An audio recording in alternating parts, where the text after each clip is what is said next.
श्रमण रत्न प्रणत सागर जी महाराज के 44वें अवतरण दिवस के उपलक्ष्य में गुरु भक्त परिवार हुकुमचंद सेठी, इंदु सेठी, प्रवीण सेठी, मेघा सेठी, माहिर सेठी, सुरेश चंद सेठी, प्रकाश चंद सेठी, अशोक कुमार सेठी। समीचीन विकल्पों का सम्यक समाधान। हम सभी के पुण्योदय से हमें एक ऐसा अनूठा उपाय प्राप्त हुआ जो निश्चित ही हमारे मन में उठने वाले अनेकानेक उन विकल्पों का सम्यक समाधान प्राप्त करके और हमारे मन को निर्विकल्प बनाने के लिए परम कार्यकारी उपाय साबित हो रहा है। परम पूज्य आचार्य भगवंत गुरुवर विशुद्ध सागर जी महाराज के मंगल सुभाषिष से उन्हीं के सुयोग्य शिष्य परम पूज्य मुनिश्री सुप्रभ सागर जी महाराज के मुखारविंद से हम सभी प्रतिदिन अपने अनेकानेक समीचीन विकल्पों का सम्यक समाधान प्राप्त करके अपने मन को और अपने उस अंतिम लक्ष्य को प्राप्त करने का पुरुषार्थ कर रहे हैं। देश देशांतर से अनेकानेक समीचीन विकल्प हमें यहाँ प्रतिदिन प्राप्त हो रहे हैं और परम पूज्य मुनिश्री उनका आगमोक्त विधि से हम सबको सम्यक समाधान प्रदान कर रहे हैं। प्रारंभ करते हैं आज का सम्यक समाधान।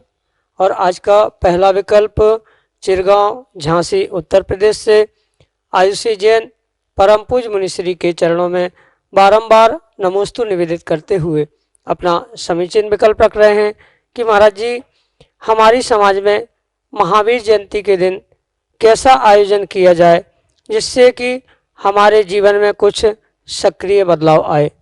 क्योंकि आजकल धार्मिक भजनों पर नाच गाना ज़्यादातर हमें धर्म से दूर और मनोरंजन की ओर ले जाता है। इसलिए हमारा मार्गदर्शन करते हुए हमारे समीचीन विकल्प का सम्यक समाधान प्रदान करने की अनुकंपा करें। नमोस्तु महाराज जी, नमोस्तु। वर्तमान के शासन नायक वर्धमान स्वामी के इस 26वें 20 जन्म जयंती कह दो या जन्म कल्याणक के पूर्व काल में हम सभी उस जन्म जयंती को मनाने के विषय में बहुत सारे उत्कृष्ट भावों को और उत्कृष्ट योजनाओं को संजो कर बैठे। पर क्या करें, वर्तमान में भी पिछले वर्ष जैसा ये संक्रमण का प्रकोप दिन ब दिन बढ़ता जा रहा है और जैसे इस रोग का संक्रमण बढ़ रहा है, बिल्कुल वैसे ही लोगों के दिलो दिमाग में भी धर्म के विपरीतता का या चकाचौंध दिखावे आदि का वह एक कोरोना वायरस सा घुस गया। क्योंकि आज जहाँ भी धर्म अनुष्ठान देखे जाते हैं, उन प्रत्येक धर्म अनुष्ठान में जैसे कि आपका कहना है, हर स्थान पर दिखावा और नाच गाना ही नहीं अपितु ऐसे बहुत सारे कार्यक्रम हो चुके हैं जो वास्तव में हमारे जैन आगम, जैन धर्म और जैन तीर्थंकर परंपरा के बिल्कुल विपरीत ही कार्य हो रहे हैं। जैसे अधिकांश स्थानों पर, बड़े बड़े स्थानों पर मैंने देखा और सुना भी है कि महावीर जयंती के दिन ही रक्तदान शिविर लिया जाता है, नेत्रदान, शरीर दान आदि, जिसको वास्तव में हमारे महावीर भगवंतों ने और 24 तीर्थंकरों ने जिसे कभी दान कहा ही नहीं है, जिसे धर्म ही नहीं कहा है, ऐसे उन धर्म को, क्रियाओं को लेकर जीव भगवान महावीर स्वामी की जयंती मना रहे। किंचित भी उनकी ये जयंती किसी नाच गाने से या ऐसे रक्तदान के शिविर आदि के द्वारा करना आगम के और उनके इतिहास के या उनके जो हम अपने आप को शिष्य मानते हैं उसके हिसाब से किंचित भी योग्य नहीं है। उत्कृष्ट बात तो यही थी कि हम उस दिन की याद करें जिस दिन में भगवान वर्धमान स्वामी का जन्म हुआ था।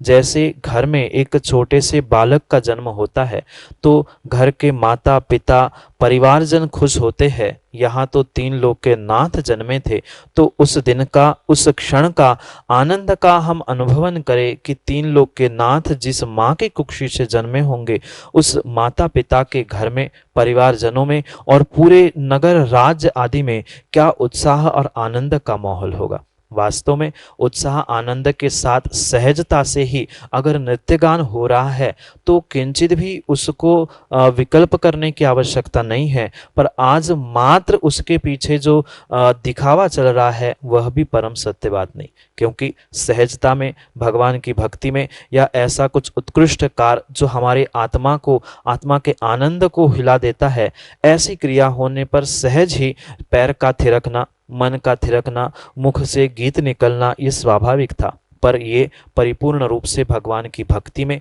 या भगवान की उन गुणों को प्राप्त करने के लिए वास्तव में हो तो ही कार्यकारी है, अन्यथा नहीं। जैसे कि आपने विकल्प रखा है कि वर्तमान के परिप्रेक्ष्य में हम इस महावीर जयंती को किस तरह से मनाएं, क्योंकि संक्रमण काल है, बहुत सारे स्थानों पर मंदिर आदि में लॉकडाउन भी है। तो मैं तो यही कहता हूँ कि अगर वास्तव में हम धर्म की प्रभावना करना चाहते हैं और वास्तव में महावीर जयंती ही अहिंसक, भगवान की अहिंसक महावीर जयंती मनाना चाहते हैं, तो नियम का जैसे जिस स्थान में जैसे नियम होंगे उन नियमों का, शासन प्रशासन आदियों के उन निर्देशों का परिपूर्ण रूप से पालन करते हुए अगर हम अपने घर में या घर के छत से पहुंचकर मंदिर की टोंक दिख रही हो या मंदिर में कहीं व्यवस्था हो, भगवान दिख रहे हो या मैं तो कह रहा हूँ नहीं भी दिख रहे हो, हम आंख बंद करके भी उस महावीर स्वामी को स्पष्ट रूप से देख सकते हैं। और उनका स्मरण करते हुए हम अगर भगवान की भक्ति, पूजा पाठ घर में भी रह के कर रहे हैं तो उसमें कोई भी बाधा नहीं है। अगर किसी भी प्रकार से छूट मिल रही है तो मंदिर पहुंच सकते हैं। जलूस आदि होने की संभावना तो दूर दूर तक लग नहीं रही है, पर फिर भी जैसी जहां की व्यवस्था हो उस प्रकार से हमें कार्य करना होगा। पर इन सब क्रियाओं में ये बहुत अच्छे से हमें समझना होगा कि हमें सबसे पहले उन उत्कृष्ट भावों को प्राप्त करना होगा जो उत्कृष्ट भाव तीर्थंकर तीर्थंकर को जन्म देने वाले माता पिता और परिवार नगरवासियों को होंगे।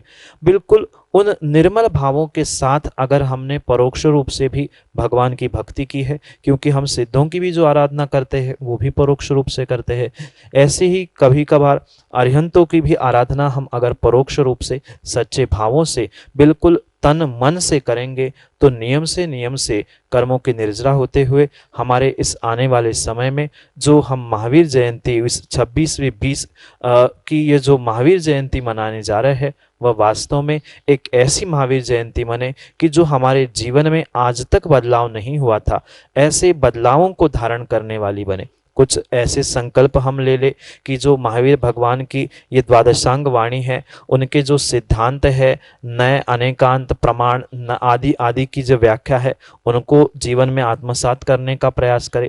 कुछ ऐसे ग्रंथों का स्वाध्याय करने का नियम हम ले कि जिसके द्वारा हमारा ज्ञान अर्जन हो, हमारा समय जो व्यर्थ में इधर उधर की बातें करने में जा रहा है लॉकडाउन आदि के निमित्त से, तो वो भी हमारा सदुपयोग में लग जाए। हम ऐसी कुछ घर में ही बैठकर सामूहिक रूप से विशेष भक्ति आराधना करें जिसके द्वारा हमारा सबका मन लग जाए। सुबह भगवान की पूजा, शाम को आरती, बहुत सारा भजन संध्या आदि आदि भी हम कर सकते हैं।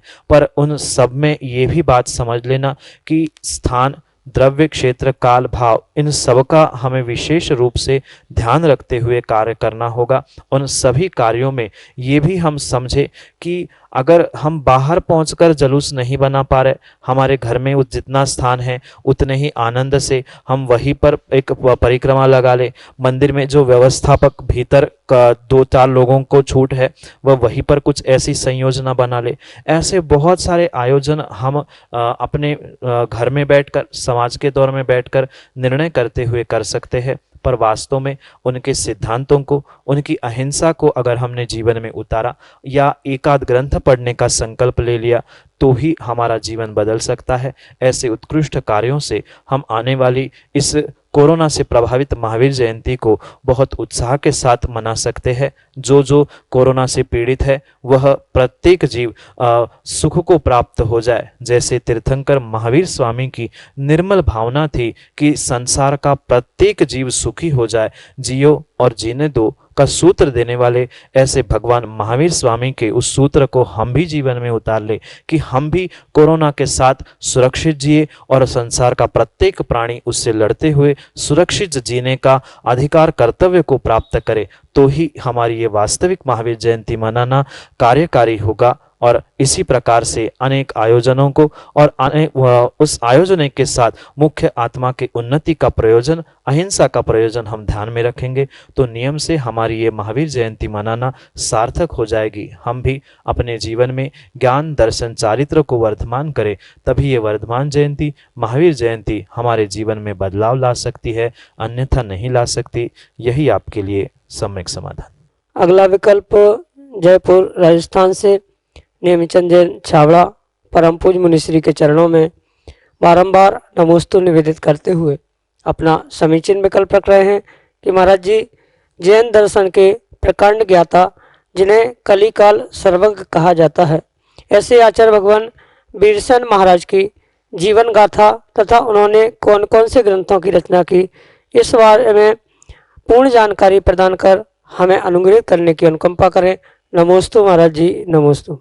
आचार्य भगवंत वीरसेन स्वामी अपने उस बुद्धिमत्ता और प्रगल्भता के इतने महान वेत्ता, महान ज्ञाता थे कि शायद ही उनके जैसा और कोई विद्वान आचार्य भगवंत इस परंपरा को प्राप्त हुआ। जैसे उन्हें कलिकाल सर्वज्ञ की उपाधि प्राप्त है, बिल्कुल उनका ज्ञान, उनके गुण, उनकी चर्या बिल्कुल उस उपाधि को छूने के लिए ही परिपूर्ण बनी हुई है, ऐसा ही शायद लगता है।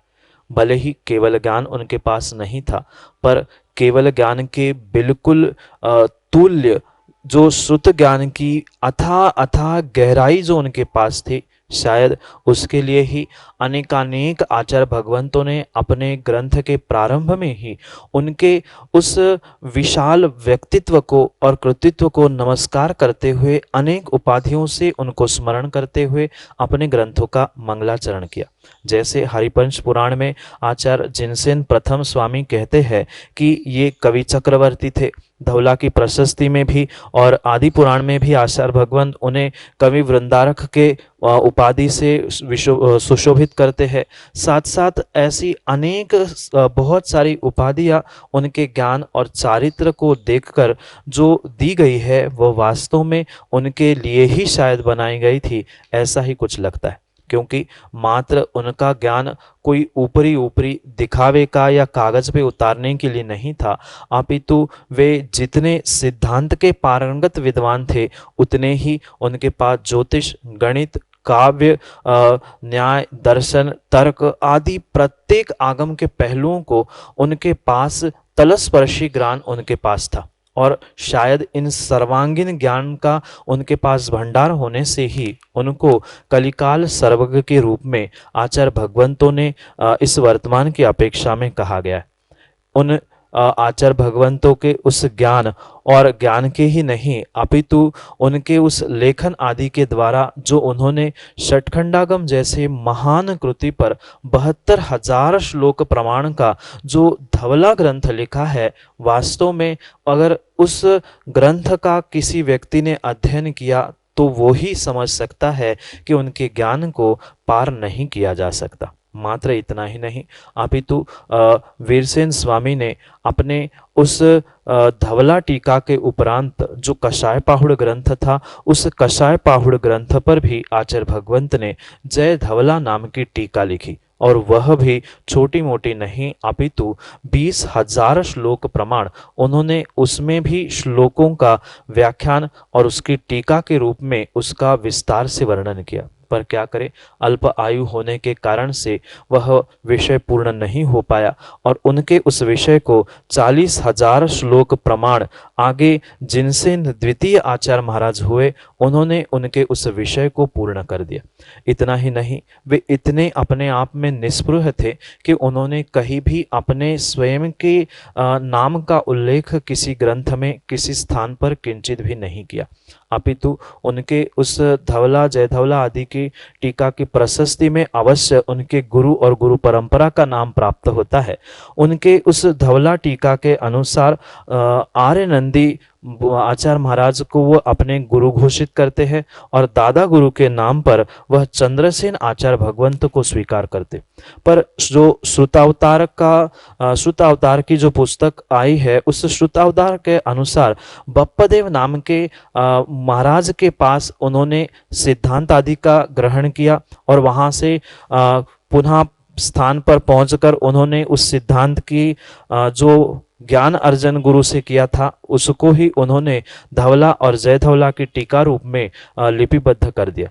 मात्र उनके कृतित्व के नाम पर 2 ही ग्रंथ वर्तमान में उपलब्ध है, पर ये समझने जैसी और विचार करने जैसी बात है कि जिन ग्रंथों को सामान्य जीव पढ़ नहीं सकते थे, ऐसे 6 खंडों में जो षटखंडागम लिखा गया था, उसको सामान्य भाषा में जनमानस तक पहुंचाने के लिए बहुत बहुत विस्तार से आचार्य भगवंत ने बहुत अथक प्रयास किया।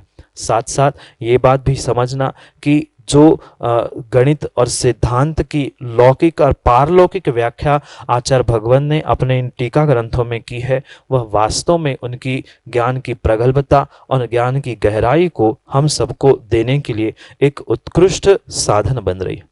अगर काल का निर्धारण उनके विषय में करना है तो जैसे ही वह जय धवला की टीका के समाप्ति के यानी 20,000 श्लोक के बाद जो प्राप्त होता है, उस प्रशस्ति में लगभग उस पूर्णता का समय शक संवत 759 के लगभग लिखा गया और उसको समझने से हम यह निर्धारण कर सकते हैं कि लगभग 7वीं शताब्दी के पूर्व में उनके काल या उनका समय हम निर्धारित कर सकते हैं। उसमें कोई आशंका करने की आवश्यकता नहीं है कि कब क्या होगा, पर लगभग वे 7वें सदी के या 6वें के अंत में या 7वें के प्रारंभ का ही उनका कार्यकाल हो सकता है। ये लगभग हम उनके टीका ग्रंथों से प्राप्त कर सकते। बहुत कहने के लिए तो उनके विषय में बहुत सारा व्याख्यान और बहुत सारी उनकी शैलियों को समझने जैसा है, पर सारांश में आपके लिए उनकी जीवन शैली, उनके कर्तृत्व, व्यक्तित्व पर प्रकाश डाला। अगर विस्तार से आपको इस विषय में समझना है तो 3-4 भागों में एक ग्रंथ प्रकाशित हुआ है, तीर्थंकर व महावीर और उनकी आचार्य परंपरा। इस ग्रंथ से आप विस्तार से जान सकते हैं। संक्षेप से आचार्य भगवंत वीरसेन स्वामी के लिए उनकी जो जीवन परिचय और उनकी महती कृपा को हमने चंद शब्दों से आपके लिए सम्यक समाधान में समझाने का प्रयास किया। ऐसे आचार्य भगवंत हमारे लिए, हमारे जीवन के लिए भी पुनीत पावन करने वाले हो, यही आपके लिए सम्यक समाधान। अगला विकल्प रीवा मध्य प्रदेश से सुनीता जैन अजमेरा अपने ऑडियो मैसेज के साथ हमारे सामने है। सिर के चरणों में मेरा परिवार की तरफ से 3 बार नमोस्तु नमोस्तु नमोस्तु महाराज जी। महाराज जी, मैं रीवा मध्य प्रदेश से बोल रही हूँ, सुनीता अजमेरा। महाराज जी, मेरे घर में भी 3 सदस्य हैं और 2 सदस्यों की, मेरे हस्बैंड की और मेरे बेटे की कोरोना पॉजिटिव रिपोर्ट आई है।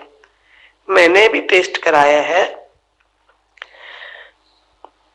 तो अभी मेरी रिपोर्ट निगेटिव आई है।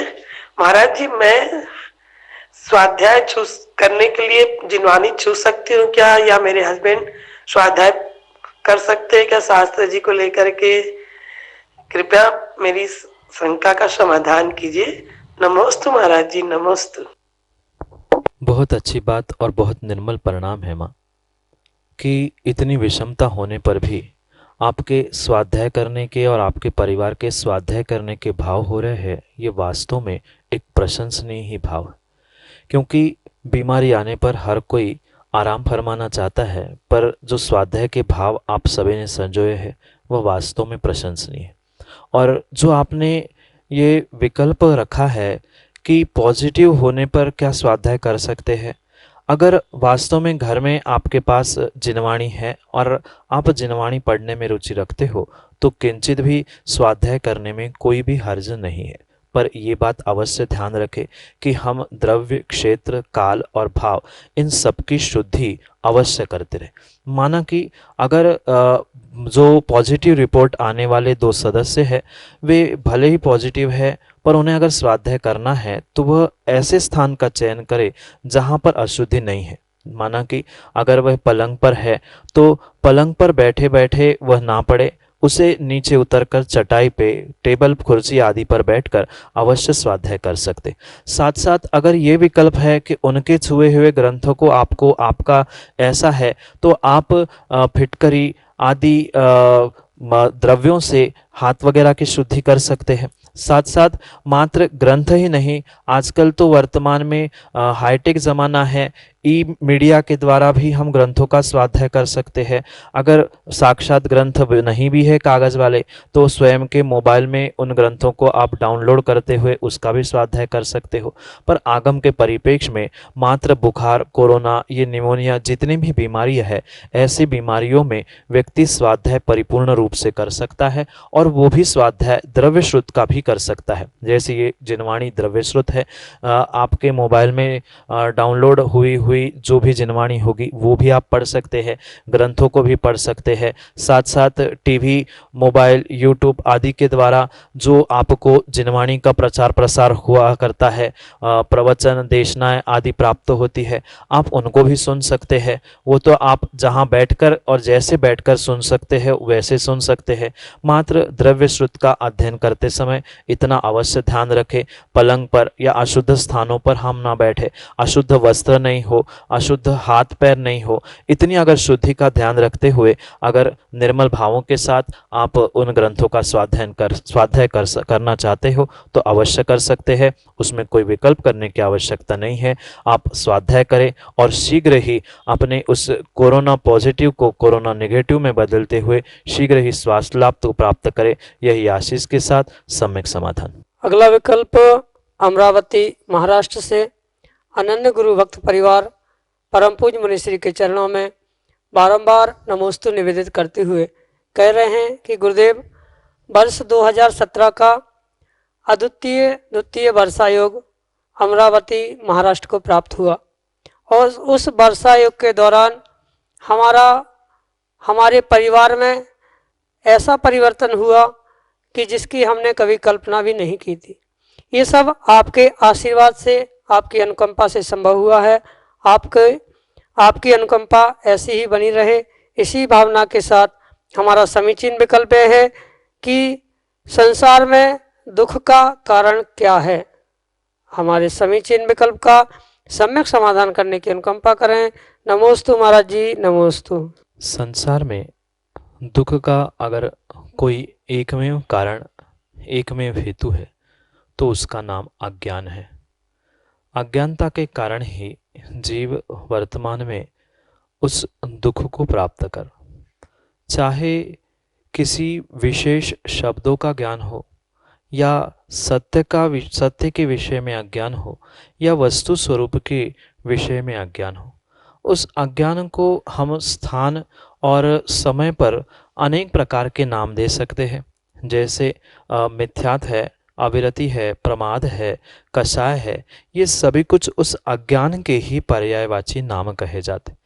जब सच्चे देवशास्त्र के स्वरूप के विषय में अज्ञानता होने से जो उस पर श्रद्धान विश्वास नहीं कर पाता है वह भी दुख का कारण हो सकता है। साथ साथ जो वस्तु का और भी जो स्वभाव है उसको ना जानने से भी जीव दुखी होता है। जैसे कि एक सामान्य दृष्टांत से भी अगर हम समझे, व्यक्ति किसी वस्तु को गुमने पर दुखी क्यों होता है या उस वस्तु को प्राप्त करने के लिए दुखी क्यों होता है, क्योंकि उसकी उस वस्तु के विषय में अज्ञानता हुआ करती है कि वस्तु किसने उठाई, किसने चुराई, कहाँ गुम गई। जिस क्षण, जिस समय उस व्यक्ति को पता चलता है कि ये अमुक वस्तु अपने ही घर के किसी व्यक्ति ने बिना पूछे उठाई थी, उसका तुरंत अज्ञान मिटा, तुरंत वह तत्क्षण के लिए उस दुख से विमुख हो गया कि चलो कोई बात नहीं है, घर के ही किसी सदस्य ने, किसी व्यक्ति ने उस वस्तु को उठाया। ऐसे ही जीवन में परिपूर्ण रूप से दुख का एकमेव कारण है, उसका नाम अज्ञानता है। अगर जीव ने अपने भीतर की उस अज्ञानता को मिटाकर सत्यता का बोध करना प्रारंभ किया तो जीव कभी भी दुखी हो नहीं सकता। मैं तो कहता हूँ दुख का पर्यायवाची नाम अज्ञान है और अज्ञान का ही पर्यायवाची नाम दुख है। जब तक हमारे भीतर अज्ञान है, चाहे किसी भी प्रकार का हो, किसी वस्तु, किसी व्यक्ति, किसी भी विशेष प्रकार का, सामान्य प्रकार का हो, जब तक वहाँ पर अज्ञान दशा है तब तक दुख है। जैसे अगर धर्म के भी परिप्रेक्ष्य में हम समझे तो धर्म की अपेक्षा से भी जो अज्ञानी होते हैं वही जीव दुखी होते हैं, और जो भगवान बनकर परिपूर्ण ज्ञान को प्राप्त कर लेते हैं वे कभी भी दुख को प्राप्त नहीं करते, वे अनंत सुख को प्राप्त करने वाले हुआ करते। इसलिए इस संसार में सबसे बड़ी जड़ दुख की अगर कोई है तो वह अज्ञानता है। अज्ञानता को चाहे हम भ्रम रूप में ग्रहण कर ले, अज्ञानता चाहे अविश्वास रूप में ग्रहण कर ले, अज्ञानता चाहे उस अचारित्र के विषय में बैड कैरेक्टर आदि के निमित्त से ग्रहण कर ले, चाहे किसी भी प्रकार की अज्ञानता हो, वह अज्ञानता के कारण से ही संसार में जीव दुखी होता है। जैसे ही उस वस्तु का, परिस्थिति का, समय का, द्रव्य का, सबका ज्ञान हो जाता है, व्यक्ति दुख से दूर हो जाता है। इसलिए सब दुखों की जड़ अज्ञानता है। उस अज्ञानता को मिटाने से ही जीव सुखी हो सकता है, अन्य नहीं, अन्यथा नहीं। आप हम सभी लाभ ले रहे थे बहुचर्चित कार्यक्रम समीचीन विकल्पों का सम्यक समाधान का। यह कार्यक्रम प्रतिदिन शाम को 4 बजे पारस टीवी चैनल पर प्रसारित होता है एवं इसका प्रसारण YouTube चैनल सुप्रभ उवाच पे शाम को 5:13 से होता है। इस कार्यक्रम का पुनः प्रसारण फेसबुक के माध्यम से सुप्रभ सागर जी एवं सुप्रभ उवाच नाम से पेज है, उसके माध्यम से इस कार्यक्रम का पुनः प्रसारण फेसबुक के द्वारा भी होता है। अगर आप इस कार्यक्रम से जुड़ना चाहते हो, अगर आप इस कार्यक्रम के माध्यम से अपने मन में उठने वाले विकल्पों का समाधान चाहते हो, तो आप जो निम्न पट्टी पे नंबर चल रहे हैं उसके द्वारा, उस पे व्हाट्सएप के द्वारा ऑडियो मैसेज या टेक्स्ट मैसेज से अपना समीचीन विकल्प भेज सकते हो। मैं एक बार यह नंबर दोहराता हूँ, 8707548811, 8707548811। अगर आप जीमेल के माध्यम से हम तक जुड़ना चाहते हो तो हमारा जीमेल का आईडी है samyak.samadhan@gmail.com। मैं मुनिदेव के चरणों में बारंबार नमोस्तु करता हूँ और एवं आज के कार्यक्रम को यही विराम देता हूँ। नमोस्तु नमोस्तु नमोस्तु। श्रमण रत्न प्रणत सागर जी महाराज के 44वें अवतरण दिवस के उपलक्ष्य में गुरु भक्त परिवार हुकुमचंद सेठी, इंदु सेठी, प्रवीण सेठी, मेघा सेठी, माहिर सेठी, सुरेश चंद सेठी, प्रकाश चंद सेठी, अशोक कुमार सेठी, नागपुर।